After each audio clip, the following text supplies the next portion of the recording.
What's up, guys? Welcome. I was going to do this as a regular video, but instead I decided to do a live stream simply because of editing time purposes. So I'm going to jump straight into the topic. I want to talk to you about jet lag and about 4 simple things you can do to help yourself overcome jet lag, because jet lag is a question that I get a problem, or questions that I get concerns with a lot on this channel, and I would like to address those. So I'm going to tell you the 4 things, and then I'm going to break them down so that you understand. And we may even get up and walk around a little bit here because I'm on the Osmo Mobile right now. So number 1, drink. Number 2, eat. Number 3, sleep. Number 4, move. Those are the 4 simple things that you can do to not eliminate jet lag, because I don't think anything actually eliminates jet lag. But those are the 4 simple things that you can do to help lessen the severity of jet lag. Let's say that. And let's put on my big bag here and let's walk around and talk for a little bit. This should be kind of interesting. So, what exactly do I mean? Yeah, Rashad, you missed the 4 things. So, drink, eat, sleep, and move. Those are the 4 things. Hey, Gordon, good to see you, buddy. So let's talk about drinking. When I say drinking, I do not mean drinking alcohol. No alcohol. Try your best not to drink alcohol if you can possibly help it. It is not a good thing. Not a good thing. Why? Because alcohol dehydrates you. Everybody knows that. What you do want to drink plenty of is water. And I also recommend going and buying some type of electrolyte packets that you can put into your water that will give you the electrolytes that your body needs in order to keep you well hydrated while you're on a long haul flight. Now, I'm doing this on this channel the way I'm doing it because this channel is geared more towards travelers that travel long distances. So I feel like it would just be more suitable for you guys than it would be for others. Now, you want to make sure you stay hydrated. That is number 1, most important, without question. The thing that you need to do, whether you do anything else or not, make sure you stay hydrated. It is super important, especially because you're going to be sitting for so long, you're going to be immobile for a while. There's just so many reasons. Yes, for sure, those 14-hour flights take a huge toll, my man. And if you happen to come from the East Coast and you take the 16-hour flight, hey JL, good to see you, man. Thanks for dropping by. If you take the 16-hour flight from JFK to Taipei on EVA Airlines, I'm going to tell you, that is a long flight. That is a long flight. And you have to remember these 4 things. So the first is drink. We want to stay hydrated. That's very, very important. Number 2 is eat. It is important that you eat, guys. A lot of people will get on these flights and they'll take enough medication to knock themselves out and just forget to eat. Hey, Oregon's lone wolf, West Coast much longer. I don't know, man. I think you can get a direct flight from LAX to like the Philippines, for example, for 15 hours, one way, which is a little. See, it's. For me, I live in Charlotte, North Carolina, right? So I have to take a 2-hour flight to JFK. Then I have to take a 16-hour flight. Now, this is just one of my options, but I have to take a 16-hour flight to Taipei, and then another 3.5-hour flight to like Cebu, for example, or Manila. That was my option when I went to the Philippines the first time. Hey Jack, good to see you, man. Thanks for stopping by. So I maybe you're right. You could totally be right, Oregon. You could totally be right. I'm not sure. I just know my friends from the West Coast seem to have overall a less total time of flying, including layovers, because the layovers from the East Coast are like stupid. The last time I took, let's see what you say, I normally fly up to Canada, then out on Korean Air. But yeah, okay, I see what you're saying. So the layovers, yeah, 17 more to hit 10,000. We're trying, JL. I think we're gonna make it by Saturday. I think we're gonna make it by my birthday. I'm really excited about that. You guys are awesome, man. I keep telling you you're awesome. And I know you guys think I'm just telling you you're awesome because I want you to subscribe or super chat or whatever, but I really mean it. You guys are freaking awesome. Oregon says you normally run about 18 hours. For me to get from the East Coast to the Philippines, it usually takes me about 28 hours, typically. And that's including layovers. Bobsy, he says, lucky here in Australia, Melbourne to Manila direct PAL with 8 hours. Yeah, man, that's a good one. That's not a bad flight at all. I feel like sometimes I could do 8 hours sleeping.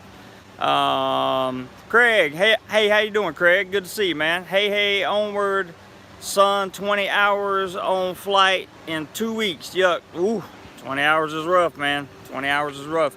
But what typically happens to me is, see, I'll get a 12-hour layover in JFK. So I've just flown a 2-hour flight from Charlotte to JFK. And then I have a 12-hour layover in JFK. Then I have a 16-hour flight to Taipei. And then with a 17-hour layover in Taipei, so I have to get a hotel in Taipei. This is the exact route I took when I moved to the Philippines. Yeah, seriously, Oregon, seriously. And then, so I spent the night. You guys can see the pictures from Taipei on my Instagram, jeremy.clodfelter. They're on there. I didn't document any video because I was just too tired and I had too many bags with me. But then it was another 3.5-hour flight to the Philippines. So you do the math, guys. Let's see what else we got on here. Bobsy just said something.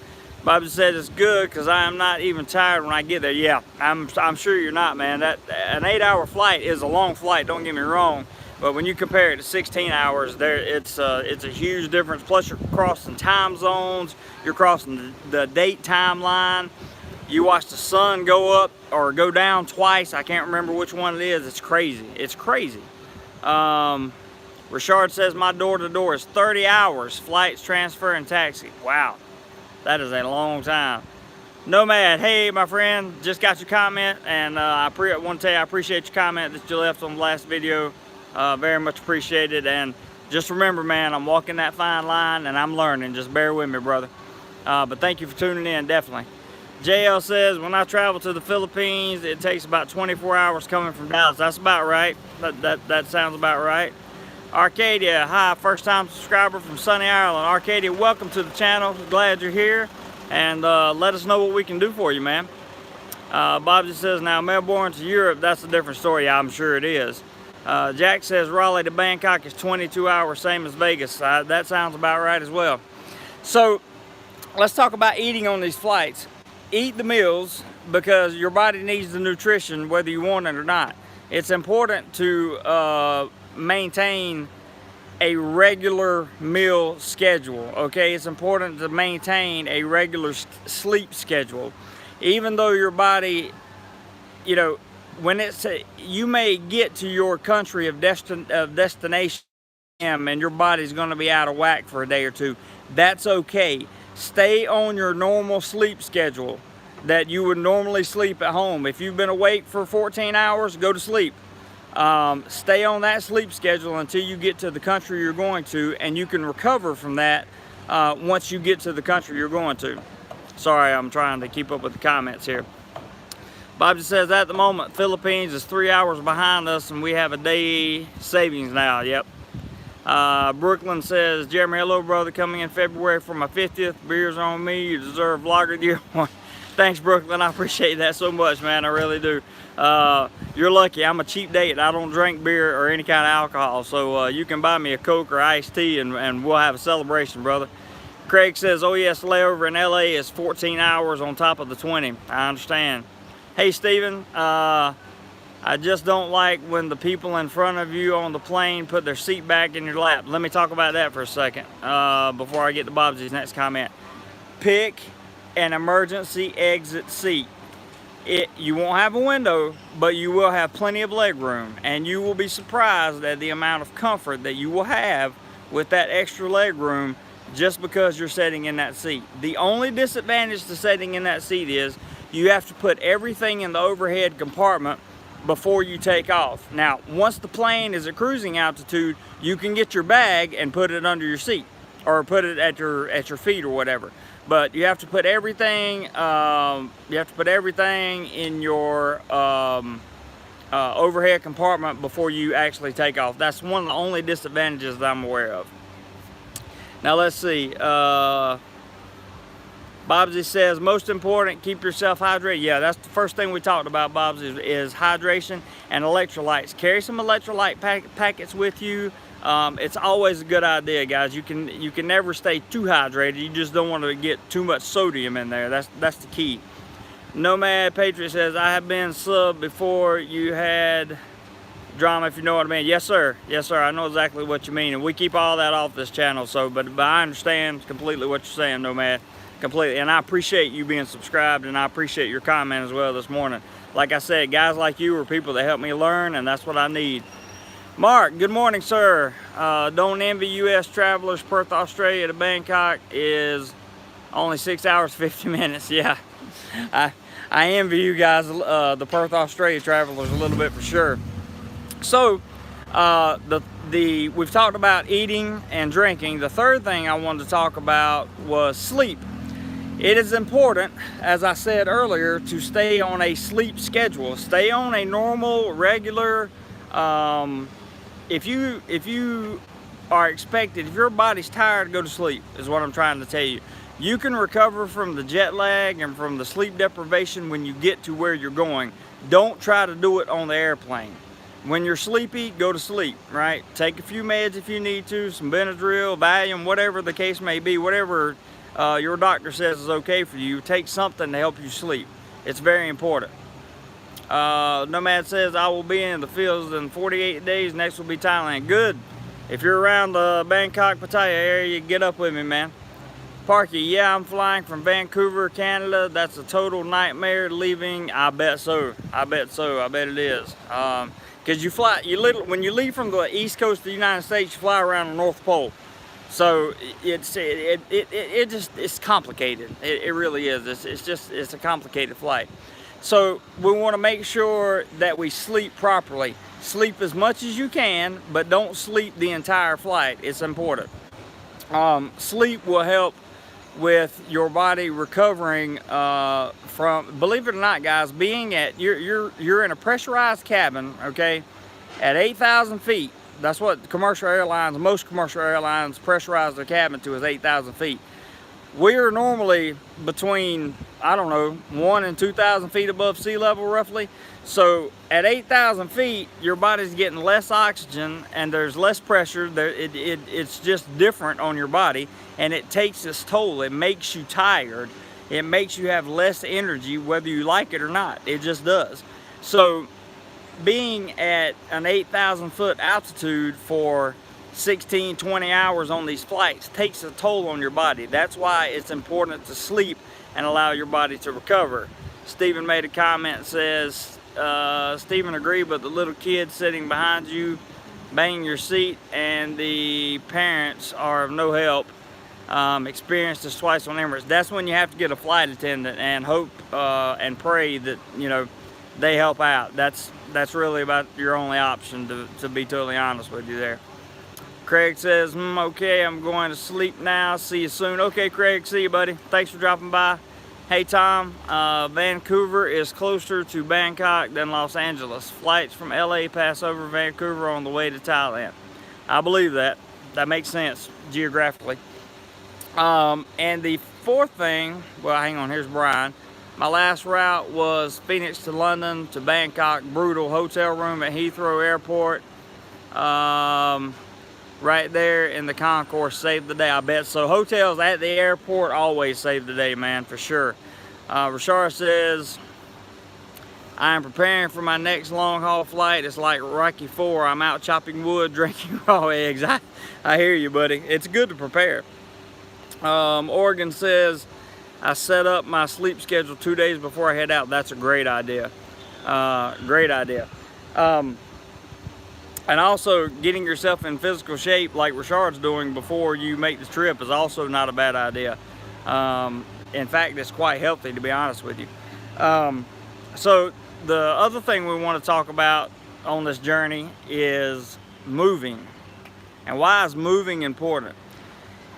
If you sit too long, there are these things. I'm not a doctor, guys, okay? I'm not a doctor. Tom says I'm getting Valium next time. It's a gift from God on long-haul flights. Yes, Tom. Any kind of benzodiazepine is certainly going to help you relax for sure. Parky says, Jeremy, make sure you have lots of coconut water for me when I get there. Trust me, man, there's been enough coconut water contributions on this channel. I have a lot of coconut water, and I enjoy every drink, every drop of it. I love coconut water.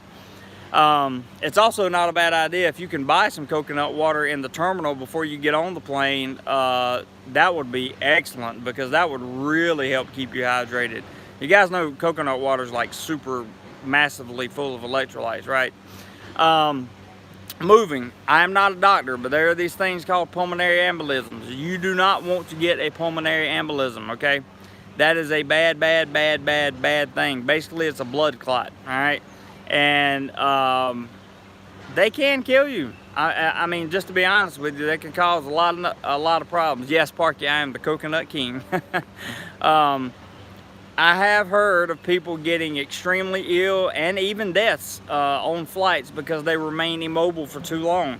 This is why pilots are not allowed to sit but for a certain amount of hours, and then they change seats or change staff with, you know, they have two crews on these long haul flights, right? So they change, then they go rest, they move around. What I want you guys to understand is when you're not sleeping, get up and walk around the cabin a few times. Make sure you're mobile, get the blood flowing, keep everything moving, keep circulation going. It is super important. Yeah, don't cross your legs and wear loose clothing, folks. That's a good point. Oregon, very good point. That is actually a very good point. The only thing about the loose clothing is I typically fly in a pair of sweatpants. Yeah, thrombosis DVT is not good either. I agree, Stephen. That's another problem that comes with not moving enough. So it's important to get up and move, and not just when you have to go to the restroom. Just get up and walk around the cabin a few times every few hours, or when you're not sleeping. If you're up every hour, if you're awake and you're not going to sleep, every hour or so, get up and just make a few laps around the cabin. The flight attendants know what you're doing, and if they don't, just tell them. Nobody's going to say anything to you. Nobody's going to act stupid or anything like that, or at least this never happened to me before. Richard says, moving around, I think, is key. I saw a crazy Asian dude doing exercises in the aisle during my flight. I laughed, but he got the last laugh as I filed up 4 air sickness bags later. I should have moved. Yeah. Moving around is important. I mean, it really is important. Keeping yourself mobile is important, because if you don't, let's just say nothing really bad happens to you, but you just sit there the whole time, right? When you get your bags and get ready to get off the plane, nothing's functioning. Like, all the blood's got to get circulating to where it needs to go. Your oxygen levels has got to get up, and all your muscles have gotten stiff, and nothing works right. So it's a good idea to move. It is a really good idea to move. So in summary, and I'm not necessarily ending the live stream here, that's up to you guys whether you want to continue a conversation or not, but in summary, drink, eat, sleep, move. Those are the 4 things that you will need to do to be successful on a long haul flight. And if you do those things, I can guarantee you, hey Linda, thanks for showing up. I can guarantee you that your jet lag will be much less severe when you get to your final destination than if you don't do those things. I personally guarantee it, and that is based on my personal experience. It is super duper important that you do those things. And don't get a middle seat. Hell no. Yeah. Guys, if there's any way, there's an app called Seat Guru that you can use. Comfy shoes or slippers, Bobsy says. Yes, Bobsy, definitely comfy shoes or slippers. Also, I travel in a pair of sweatpants. Why do I do that? Number one, it has no belt you have to take off for TSA or any other check, right? Number two, they have pockets on the sides and regular pockets in them, so I can stuff my pockets full of stuff that I can't necessarily get in my overhead bag. Number three, they're warm. Planes get cold. They just do. I don't know of anybody that's ever got on an airplane and said, oh man, that flight was just so hot. I just personally don't know of anybody that's done that. So, my point is, it's okay to wear some. My sweatpants are kind of loose, and I don't feel bad wearing the loose clothing. All your 6'4" sweats don't fit. I understand, Oregon. I've noticed people, Gordon says, I've noticed people in first class seem well rested. Yeah, that is likely because their seats fold all the way back and they can get a proper sleep. Fortunately for me, I have a travel pillow, and you can pick one of those up at my Amazon shop in the description below if you want. But I have a travel pillow that supports my neck, so I just lean my seat back a little bit, and I can sleep just fine setting up. It doesn't really bother me that much. There was a comment I missed. Nomad Patriot says, wear a patch if you smoke. That is probably an excellent idea, because people that do smoke, I apologize for the noise, guys, but there's not a whole lot I can do about it. For the people that do smoke, you will get more anxious, be more likely not to sleep, because you can't smoke on the flight, obviously. So wear a patch. That is a very good idea. Let's see, there's Big C. Good morning, Big C. Must say you're looking better. Twinkles back in your eye. I feel much better. I felt better today than I did yesterday. I am definitely getting better for sure. Let's see. Oregon says yes, a patch and gum. Yeah, gum is also an option for smokers. Rashard says, Jeremy, you are the lucky 5% that can sleep sitting. Good for you. Yeah, I am. I literally used to sleep in my recliner in my house many times. Mike says, where are you now? Lunch break. That's where I'm at now. Early lunch break. We have a Halloween contest today. Dress up costume, so I'm taking an early lunch break. What else you guys got on your mind as far as long haul travel, long haul flights, anything like that goes? Any questions you have, any comments, concerns? Anything you might want to say to other people that are watching that normally don't get said? Maybe, because I think I covered pretty much everything that I really wanted to say. Great advice. Take it easy, Room Jeremy. Thank you, Oregon. I appreciate it, sir. I want to tell you guys that are getting ready to come over to prepare yourself like Rashard is doing. He is preparing himself physically for the trip, and that is also not a bad idea, guys. Even if you only take, a week or so to hit the cardio every day, it's not a bad idea. Rashard says, Jeremy, you could dress up as Elvis without too much effort for Halloween. Thanks, buddy. Big C says, I just love traveling from the UK to Thailand, but hated going back. Going back is always worse than coming here. For some reason, the jet lag is always worse going home than it is coming to the place, right? And let me tell you another route I took. When I actually moved to the Philippines, I took a route from Charlotte to JFK, JFK to Frankfurt, Germany on an A380. Got back on the same A380 to Singapore. Okay, Oregon, see you in December, January, my friend. Got on the same 380 to Singapore, then took a 737 into Cebu. That was a lot of stopping and a lot of plane changing and a lot of layovers. The more layovers you have, the worse your jet lag is gonna suck, I guarantee it. Bob just says, if you bring duty-free alcohol, check the rules of the country you have a stopover in, you may lose it. Very good point, Bobsy, very good point. Rashard says, man, I agree, the jet lag, much worse coming home. It is, it really is much worse going home. And Nomad says, because it's jet lag mixed with depression. That is absolutely also true. Luckily for me, I haven't been home since I moved. I just flew from the Philippines to Thailand, but I can imagine when I do go home, it'll probably be jet lag mixed with depression. For me though, it probably won't be so much depression because I'm not planning on living in the USA again for a very, very, very long time. It's just not something that holds my interest, coming back to America. And hopefully everything works out over here well, and you know, things keep moving in the right direction, and I'll be able to stay over in Southeast Asia for a long time. I really like it over here, and after I'm done here, maybe South America, Central America, sounds good.